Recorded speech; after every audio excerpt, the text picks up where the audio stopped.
How are you today? Did I tell you that I found my phone and my journal? They were lost. They'd been gone for 2 days. I couldn't figure out where they were. They were outside on a chair in the yard. I never noticed them. And I don't know if it rained on them. I think it did. Not yesterday, but yeah, it rained off and on for the last couple of days. So I have my phone in rice, and I'm trying not to let it get the little bits of the rice bits to get into the end of the phone. So I found a book, Your Brain on Food, and it's very interesting. Oh, good morning, Tyler. I was on earlier this morning, and I thought of you, and I was spinning. I just sat around and spun, and I realized a way to spin without hurting myself. Just lean forward and put my elbows on my legs or on a pillow or something so that my elbows are resting and my back is not holding my back up and my elbows up. So the solution to my pain is to slouch. Can you believe that? It worked. I did half of the bobbin full of yarn I made, and I didn't hurt myself. Isn't that exciting? I think that's really wonderful. So I have just had a wonderful explosion of new ideas. Comfrey. Are you familiar with comfrey? I don't have a comfrey plant here, or I would show you one. But if you, I'm not at home, at least figured out how to solve the problem. At least I figured out, yes. Anyway, so I was thinking about comfrey, and remember a few years ago, I cut up, there was a plant, a big plant, a couple of feet across, at the end of Fiddlehead Pond. So I dug it up, and I separated it, and I put it at the base of the garden beds all around the garden. You've seen that all summer, right? And I also made a trench for the kids for sledding down the hill. I made a perfect, to keep them from going into the garden bed. They hit the garden bed once, so I had to make a trench to keep the sled going in the right direction. So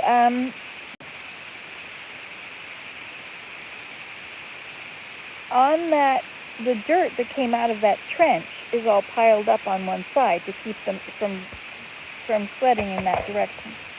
And in it, I planted comfrey. And so that's got plants all the way up the hill. And then I have some that's growing nicely on the roadside, on the other side of the hill, because it's been eroding there for a long time. So that's got comfrey in it. And then along the driveway, I've got some plants in there. And it's such a wonderful plant. I'll tell you what it does. It sends its roots down, and it grabs all the nutrients from all around and brings them up to the surface. And so, hi Mike, nice to see you. So if you cut all the comfrey off when it's about a foot tall, it'll get 4 feet tall. But if you cut it off and then just lay the leaves down, it will create beautiful soil under the leaves. And the leaves will give it nutrients, so it'll create a really fertilized place. So if you wanted to plant something like corn, which is a very heavy feeder, it likes water, and not too much water, but it likes to have enough water, and it'll drink a lot, and it likes to have nitrogen. It really wants some nitrogen. So if you were to put comfrey plants in amongst the corn, eventually the comfrey might take over the whole world. But if you put it there, it will bring the nutrients to the soil.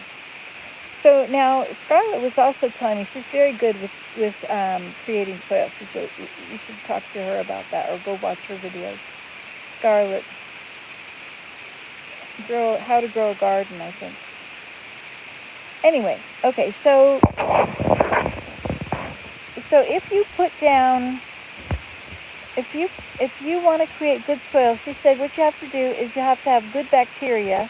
The bacteria that you want, if you put down cardboard on the ground, that will give the bacteria a home. Hi, Nancy, Tyler, and Mike. Oh, is that Suze? Oh, hi, Suze. I was spinning and thinking of you today.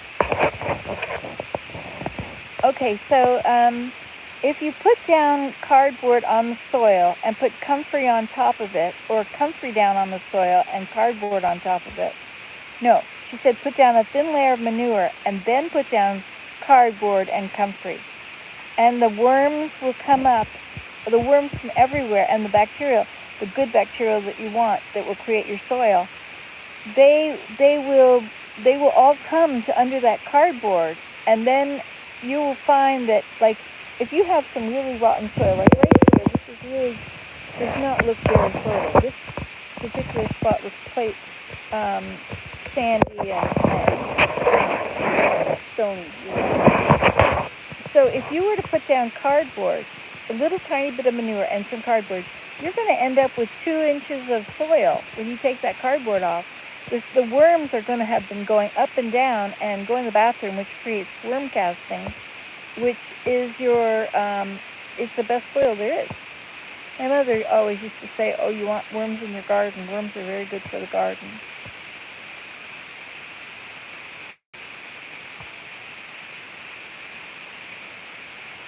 Wisdom. My mother had wisdom. Anyway, I got this book here, Your Brain on Food. It's very interesting because it talks about how, I'm only in the introduction, but it's your whole brain. It's like having 3 different colors of wires. You got blue wires, yellow wires, and red wires. But your wires, they don't all wire in the same way. They wire differently. And those are neurotransmitters instead of cells and neurons, which create neural pathways and whatever. But I'm not sure the pathways are the thing that's important. I guess they are. But anyway, so the kind of food we eat, what we eat, whatever goes into your mouth, whether it's a little piece of dirt, or if it's a bit of sugar, or if it's a medication, a drug of some sort, all of those have effects on our brains. They all create different chemicals, like emotions will create chemicals. But how do chemicals control your thoughts and feelings? See, that's the thing of this book. How chemicals control your thoughts and feelings. Okay, I'm reading this backwards. Anyway, and I imagine it's going to say that you should have things as raw as possible and as close to nature as possible. So in whatever form is the closest from, picking it.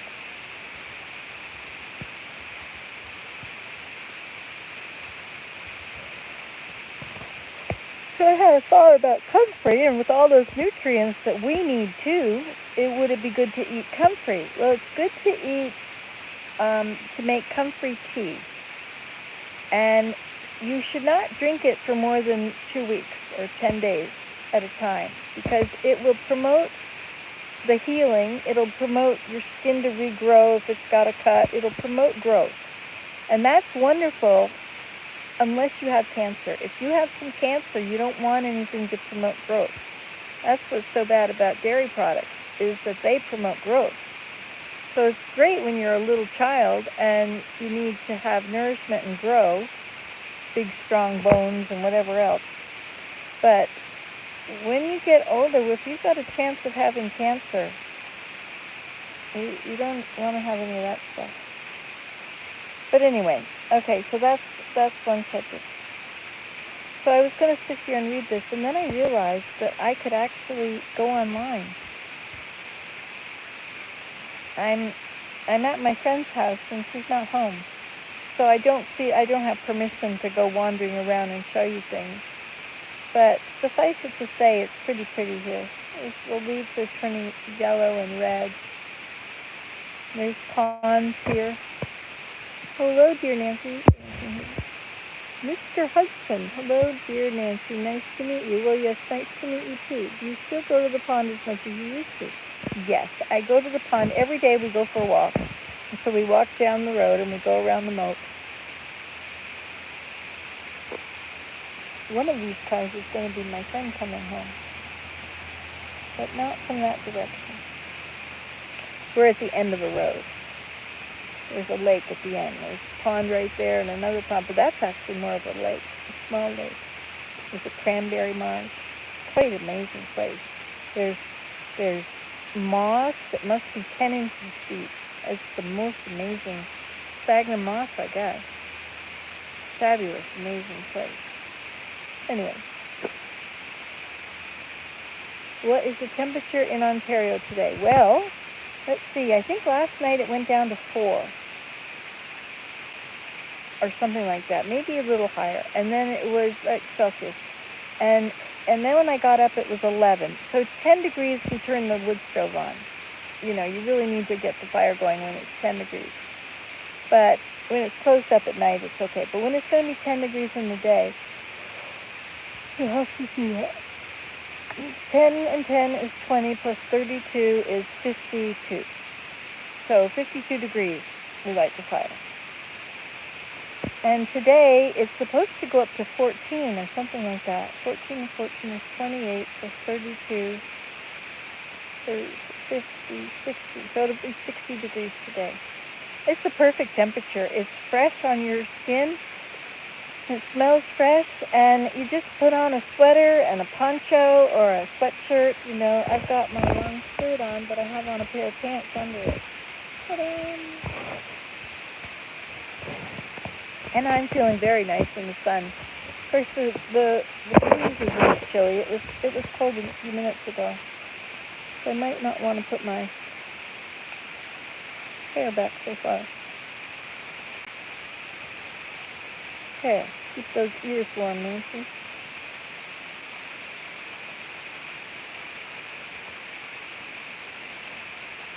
Ha! Oh, wow, isn't that blue? Wow, you want to see it through rose-colored glasses? Can you see it? It's beautiful, eh? Rose-colored glasses. See, when it's rose-colored, it's a bit dark. But it makes everything really pretty.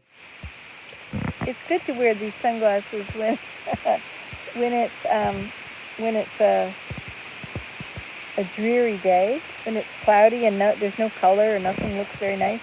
You put on rose-colored glasses and everything looks nice. You see the darker shades of the clouds, they then have pink hues. So you have a really beautiful place.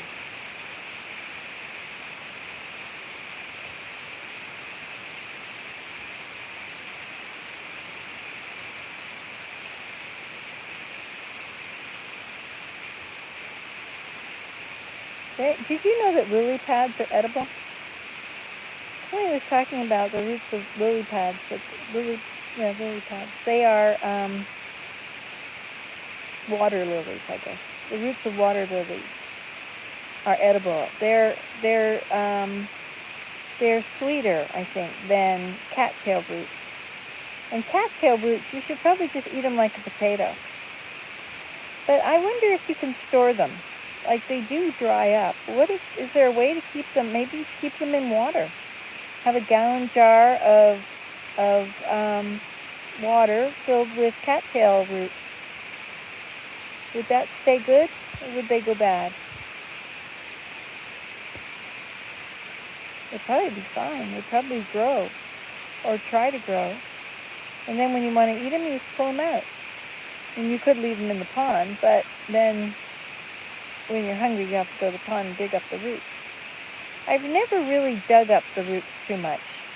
Taken a shovel down into a cattail patch and dig into the roots. I cut them off at the tops, and I take the tops, but I've never really done that. Maybe I should plant a cattail patch. You know, there are very soggy areas along the stream. Maybe if there were cattails in those, I could harvest the roots and have a continual crop. There's a very interesting person making videos, and he interviewed this lady, and I don't remember her name, but she has a channel too. and I did write it down. You could get it from off of the description. But his channel is called Back, number 2, Black Africa.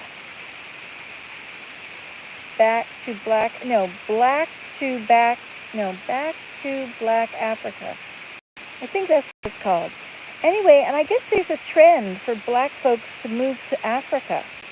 And in Africa, you can grow your crops all year. You can grow your garden. And she was talking about how nobody in Africa should be hungry because you've got the perfect temperature. And of course, some places it's going to be too dry.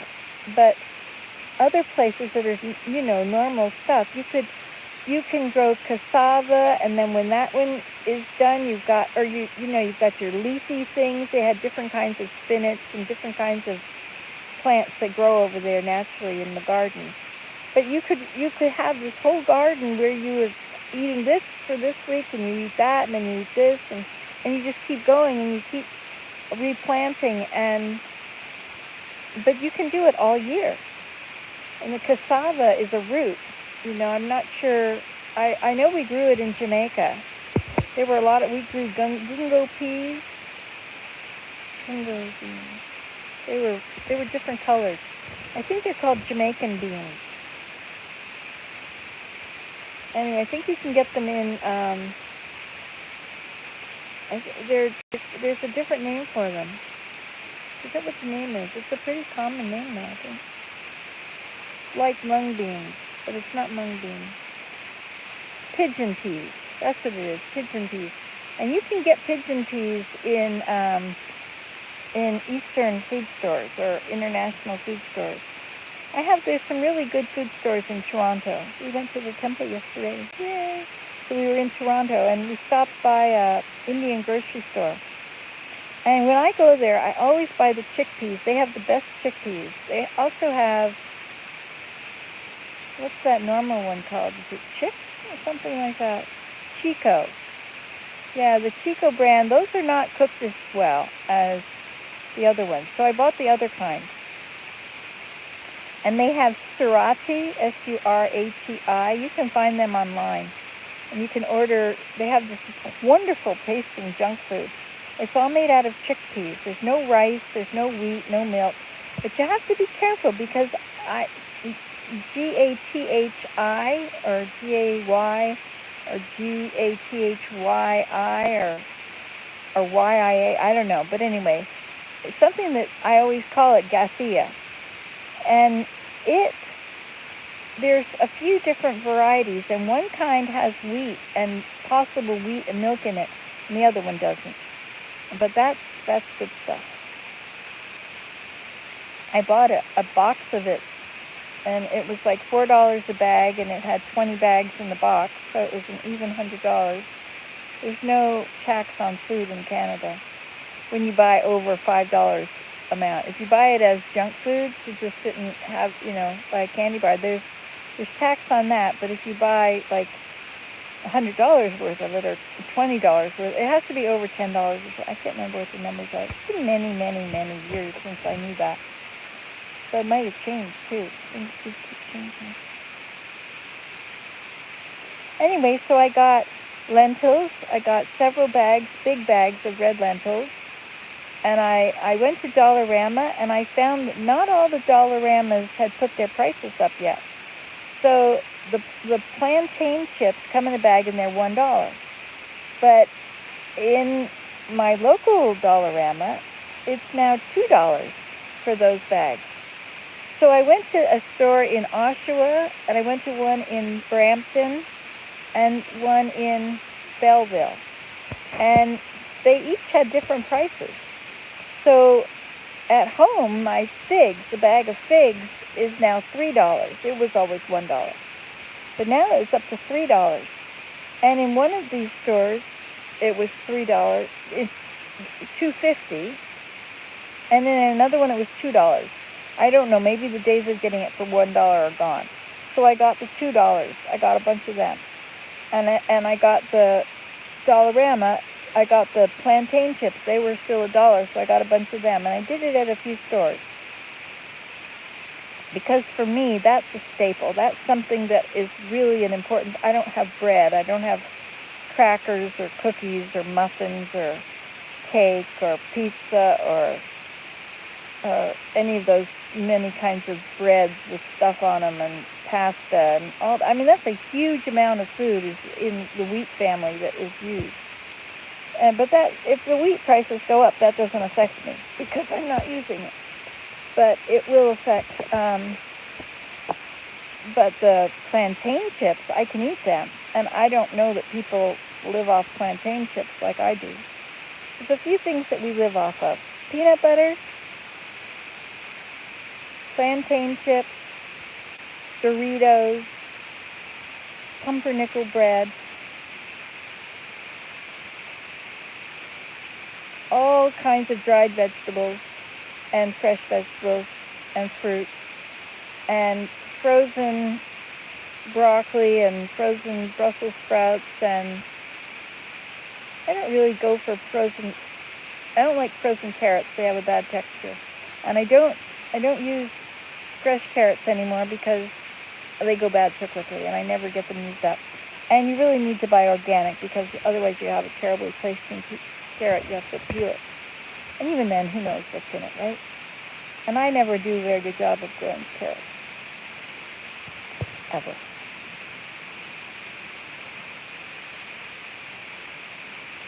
Also, dates and figs and raisins and cashews and almond butter and chickpeas and hummus and spices. Lots of spices. I love the Jamaican spice. And sea salt and honey and oxymel, potatoes, and Lay's potato chips.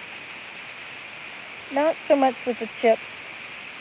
Mostly what I like to eat, I like it when Willem doesn't buy any groceries for a while because then I buy squash because I don't have enough squash. But I take the squash and I put it in the Instant Pot with some water and some lentils and onion and whatever dried foods I have around. So it could be Swiss chard or green beans or zucchini, dried zucchini. So, and nettles. Nettles is a big one. Nettles is a huge one. That is a staple of our diet. You know, go through a cup of nettles in an Instant Pot of food. But you only have a day and a half to eat it, or 2 days to eat it. By the third day, it's gone off. You can't really eat it after that. And it's not the same as fermented food because this has got the bacteria from the air gets into it. So that is that.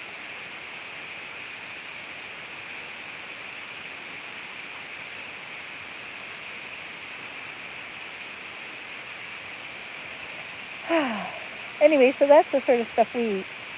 Oh, and there's also these good-to-go candy bars. And there's something else that's a bar. It's got only the apple and mango. That's it. And it's pretty sweet. It doesn't have sugar or anything in it. And we do eat stevia. And sometimes we eat eggs. Oh, and liverwurst and bacon and sausages. I like sausages and bacon and liverwurst. Those are very good, but we don't have them often. Like I did have liverwurst 2 days ago, I think. And I think I put bacon into something a week ago or so. You know, so we don't use a whole lot of it. I have fish in the freezer, but I don't use it. I don't really know how to cook it so well. So I should ask Willem to cook it. He used to cook fish for himself when he was single. So what I want to do, I want to go home and move some comfrey plants and put them in places where nothing grows because the soil's no good. And see if I can change that and get a really wonderful crop of comfrey. You can use that comfrey for fertilizer all the time. You can harvest all the leaves, and put it down for fertilizer. And you can drink the tea a little bit. Not every day, but especially if you have something wrong. You don't, you hurt yourself. I would think it'd be good for bruises, as it's, I wonder if it will heal my degenerative discs. What if I were to put it on, make a poultice and add castor oil and make a poultice and put it on the place, like on that part of my back which has bad joints? And what if it heals it? Wouldn't that be cool? And if you can put it on your bones, like your joints, it's for healing bones. What about for arthritic bones, I wonder if it would really work. There's so many things that they say will work, but they don't. You try it and it's like, yeah, we have to eat 100 times that much to have it work. Therefore, we have this pill for you. Here, please buy our pill. Like, that's not what I'm into. The Indians knew how to stay healthy from what grew. And they lived everywhere. And they had things from where they were. Everything that they needed, they always had. I went on a walk for 3 days with Bully once. And we walked all over the hills of Jamaica. And he was harvesting and putting all these roots and plants in a bag. And then he brought them home and he put them in this big black cauldron over a fire. And he boiled it for a week. And then he put it in bottles, and it was called tonic, and he took it to Negril and sold it on the beach. Did anybody ever go to Negril in Jamaica and buy tonic on the beach? I wonder, of course, this was many years ago. Not quite 100. Hey, look at that. 2 people and 2 thumbs up. Hello, hello. I had a nice time spinning this morning. That was really cool. I spent a lot of time spinning. I made a very thin thread, too. Wouldn't that be cool if I could actually make beautiful, like, soft thread? Can you imagine if I could do that? I think I'm always surprised when I can do things, because anything that's hard, I don't like to do things that are too hard. It reeks of effort. So if it's too hard, well, I don't know. So when I do something that I think is hard and I've actually accomplished it, I'm always so blown away. Somebody came to visit me at the teepee the other day. He stopped by. He wanted to bring a filming crew to come and put it on their YouTube channel and watch me for 6 hours and film me. And I thought, he started to say, he said, and I wonder if it would be okay with you if they would, like, come for 6 hours and I was thinking, help me? And he said, film you. And I thought, really? You're going to come and film me working? But I don't work all the time. I take breaks. I take long breaks. I really practice my violin. I'm really into practice. And I write in my journal. And then when my back has forgotten about how much it hurts, it feels fine, then I get up and I work some more. But I never, you asked me the other day, Tyler, do you ever get the thought that maybe the little thought in the back of your head that maybe you're doing too much and you shouldn't do this much? And I don't. I get the feeling like, Nancy, you should get up and do something. You shouldn't be sitting here watching television. What are you doing? Get something done. Accomplish something. Get ahead. I have so many projects, and I like to move all of my projects ahead by a step or two. It would be nice to just do a project, but that's like swimming a marathon. It's like swimming to the other side of the lake when it's cold. Like, it's lovely to swim to the other side of the lake, but when it's cold means you gotta hurry. But when I swim to the other side of the lake, I roll on my back, and I just float. And I float until I'm completely relaxed. And then I swim on my back. I do the backstroke. Away I go. Until I don't feel like it or I see something, and then I just float on my back for a while. And so eventually I'll cross the lake. But see, doing something like that, that's the thing that you can't get up and walk away from. You're halfway out into the leg. You can't just say, okay, I'll do the rest later. Of course, if you're snowshoeing, the same thing happens. You go snowshoeing far away, and there you are, and then you fall down. And I think falling down is a really nice, it's a blessing, because I would not stop and drop myself down onto the ground. But the Lord helps me to have these times where He helps me get down on the ground quickly without having to decide if I want to do it or not. Suddenly, that's where I am. And it's like, oh, wow, this is nice. And I can lay my head back and look at the sky and, this is heaven. Is this heaven? This must be heaven. And the same thing when I was up on the teepee putting grass on the teepee the other day. And I don't know what I'd do if someone was filming me. I might behave a bit differently. But I climbed up to the top, and I was quite worn out from getting this pile pushed up the ladder ahead of me, and then separated and put onto the areas to layer it to make it waterproof. And I got up to the top of the ladder, and I turned around. And I looked around, and I thought, wow, this is lovely. And so I could stand there holding on to the poles. I'm at the very top of the teepee, right? So I can hold on to the junction of the teepee poles, or onto the pole higher up. And I'm standing there, and I'm facing away now, and I'm looking at all the view, and I can see all the trees are changing. Because it's a bowl-shaped forest around us, and the stream is between us and the forest. Well, the stream is a lot closer, but it's in the bushes. Anyway, and so I turned around in the midst of all this work when my back now was kind of sore, and because you have to be at an angle to hold the ladder and climb it, so you're kind of bent like this. You're climbing up, but you're bent over because you've got to reach the stuff and put it into place. You've got to hold onto the ladder so you don't slip when you're reaching. You've got to be careful not to reach too far. Maybe you could toss it. But you don't want to get it crooked when it lands because you don't want it to be sideways on the teepee. How is that going to look? I mean, you've got to keep up appearances. Another person going out. Person number 3. Every time I come here, I think it's on the other side of the road. And I think that I should go that way to get out. But no, you go that way to get out. That way is the lake. Thousand Islands Beach Community, or something like that.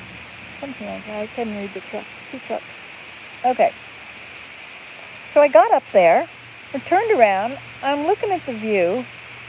And I sit down on the ladder and on the side of the teepee, and I'm on the top step because the ladder is shorter, and I've got another couple feet to all the poles at the top, and it's at a nice incline. It's not too steep. It's nice, and it's all covered with grass. So I just leaned back, and I just loved it. And I could put my arms up around these poles that are coming up here. They're all going every different direction. There's 15 of them. No, they're not. There's 7 of them. There's 6 of them now.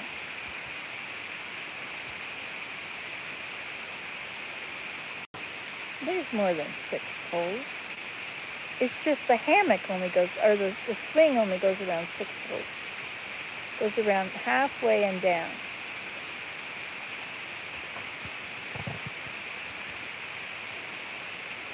There's 2 ropes to come up. Go halfway around and back down, and then through the swing and cross and connect to the other side. Anyway, so I just lay there, and it was warm and soft, and it was grass, and I didn't have to worry because I wasn't on the ground. Like if you lay down on the grass on the ground, you could get bugs on you, or you could get, I don't know, animals. Who knows what's in there?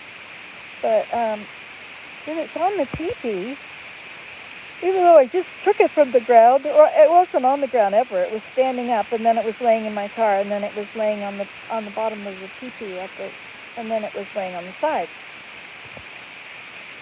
Anyway, so I lay there, And there was traffic going by, and I could see the traffic all the way up there. There wasn't many traffic, just one car coming up the hill, but you could hear that one car for a long way, because we're kind of on the top of all the tops here.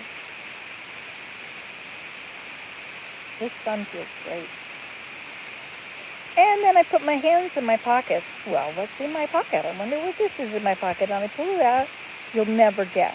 If I were to tell you this, I must have told you, because I say the same thing all the time, over and over and over. Good thing I do. It's a good thing I do something, because otherwise I would never have new stories to tell you.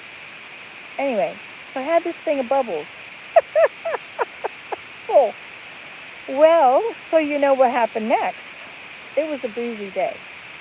So they were trying to go behind me. So I'd blow the bubbles, and the wind would blow this way, and they would pop them. It's pretty strong. But then when the wind would die down, then I'd blow them that way. And and they were beautiful and silver. And then they're like kaleidoscopes, right? Because they're reflecting. There's the oily kind of reflection, and are the kind of colors that you get on a film. And soap has that film, right? So if you do this with soap in your hands, and then you go like this, and you open it up like that, and you blow, you get a film of soap over it, right? And you go like this, and it'll slowly move till it's attaching to the far side of your hand and across the top to your bubble, and the rest is sitting in your hand. So the top of it will extend from around these fingers over to the edge. So it's like a bubble that's contained within your hand. Anyway, but sometimes it'll just blow. And you can blow bubbles. You used to do that in the bathroom. Did you do that when you were young and having a bath? That was the greatest thing. I'll have to show the grandchildren. They might not know about that yet. But I probably taught the parents. Or their mom. I probably taught their mom. And their mom would have taught them, I could think. But you never know, like not everybody remembers to teach everything they know. Or thinks of it. Used to take shampoo. I remember when the three of us were little. I was in a maximum of grade 2, so 6. So that would be, I moved to Georgia when we were 7, I thought. So when I was 6, I love that you had bubbles in your pocket. Well, you never know when you're going to want to be in a traffic jam. You have to turn the fan on and put the bubbles in front of it and give it to the traffic. Oh, life is good.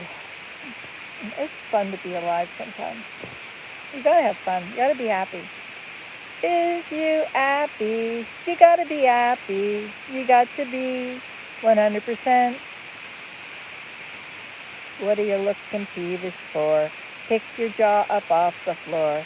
You ain't got no disease. Don't go looking for sympathy, 'cause I know if you was me, you'd be happy.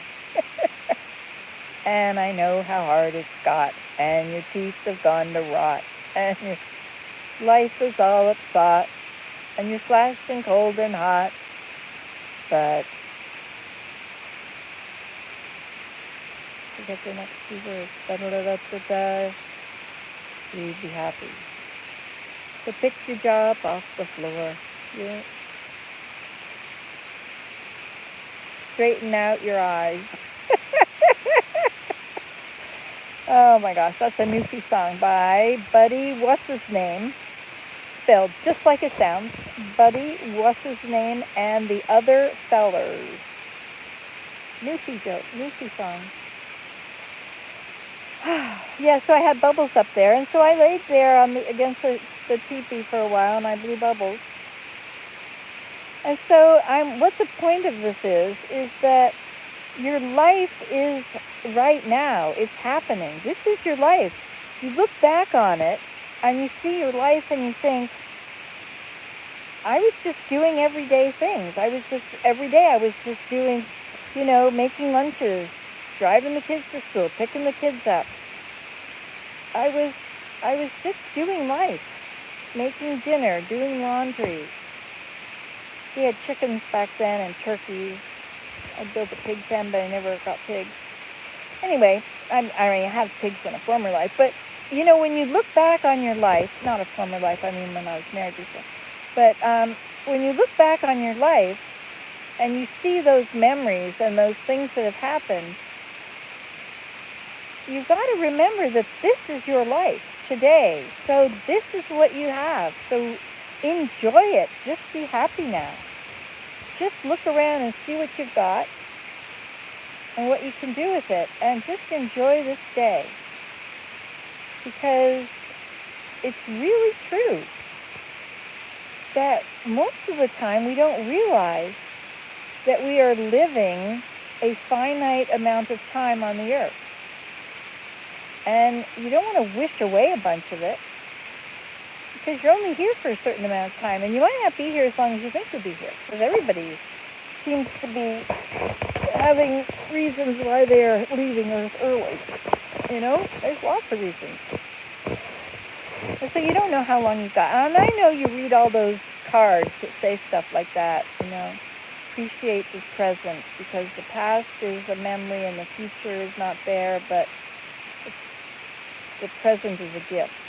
That's why they call it a present or something. But it's, this is the memory that you're making, and you can be happy if you really want to be happy. Unless you have clinical depression, you can choose to be happy. Most people are only as happy as they make up their mind to be. You can choose to see the good, or you can see the bad. To see the good or the evil. You can see the left or the right, the darkness or the light, or you can choose what you're going to look at, what you're going to focus on, and you can choose happy. In fact, it's a commandment. We're commanded. I mean, like, it's not like a suggestion. They're not the 10 suggestions. It's a commandment. Whatsoever is honest, true, chaste, benevolent, virtuous, lovely, or of good report, think ye on these things. It's not just a suggestion, that's a commandment. And you know why? Because when we think about all that stuff, we've got all these good thoughts in our head, and all those good emotions that stem from those good thoughts, and it makes us healthy and vibrant, and it fills us with joy and light and happiness. So if you look at too much of the dark stuff, like I was telling you guys the other day about that show I was watching, Bletchley Circle, and it was a fascinating show to me because the way they were solving the crime was by figuring out what that person was, what kind of pattern, analyzing the pattern. And they had a few things that they had as base rules when they were code breaking. Like if it doesn't work, then you've got corrupted data. You've got to go back to before the corrupted data. And when you get clean data, before it was corrupted, then you can work your way through the corrupted data, and it won't be corrupted because you've got clean data to find through it. Something like that. But that was like one of the rules. I remember NCIS, he had like 20 rules. Rule 4 was you never, or you always, whatever. These rules, that was the naval. I always like investigative movies. So anyway, this show is very analytical, and they're looking for the patterns in the behavior, the patterns in the life things, the choices. Like, so the patterns are riding the train every day from this time to this time, and so they're finding the pattern. And when they find the pattern, and then the sequences in the pattern, and which way they're heading and where they go and how often it's happening, then they can see now who's crossing the path and what kind of people are crossing the path. I mean, that helps to know where they're going, because where are those kind of people located? Well, are they here or there, rich or poor? And anyway, it's very analytical. And they try and figure out what the person wants. And if they can get back into the person's life before the corrupted data, then they can find out what kind of thing happened to this person, and so it has begun the snowball of all these actions, which now are criminal actions. Anyway, so that part of the show is fascinating. But the trouble, oh, my friend has arrived. She doesn't even know I'm here. There she goes. I got to finish telling you. So the trouble with this is that after a while, they're interacting with the criminal, and they're into very dark crap. And you don't want to watch that part. And they got scary music. You don't want to watch that either. Okay, I'm going to go now because my friend is here. Hi, welcome home.